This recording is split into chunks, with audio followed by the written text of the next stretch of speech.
তিতলি, চল না আজ বাগানে খেলা করি। চল, অনেকদিন বাগানে যাই না।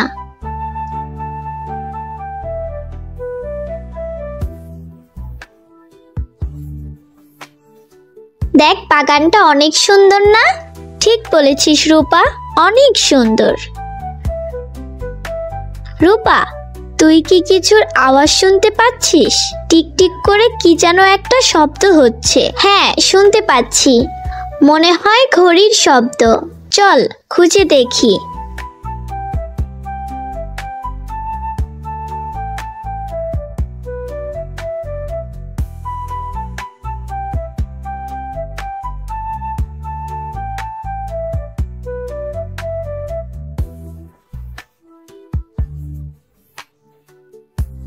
এই তো পুরনো একটা ঘড়ি, কিন্তু এটা এখানে কি করে এলো?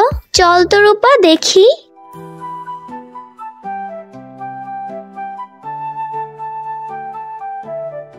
এ কি, আমরা কোথায় এসে পড়েছি? এটা তো কোনো সাধারণ জায়গা না।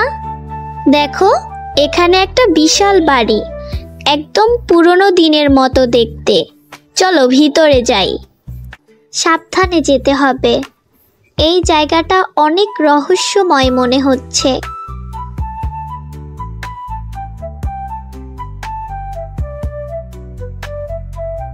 এই বাড়ির ভেতরে তো শত শত ঘড়ি, ছোট বড়, লম্বা চওড়া দেয়াল জুড়ে শুধু ঘড়ি আর ঘড়ি।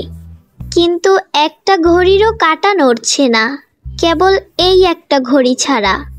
হ্যাঁ, এটা তো সেই ঘড়িটাই যেটা আমরা বাগানে পেয়েছিলাম। এই শব্দটা আগে এমন ছিল না। ঘড়িটা তো সময়ের উল্টো দিকে চলছে। তাহলে কি আমরা অতীতে ফিরে যাচ্ছি? এরপর কি হবে?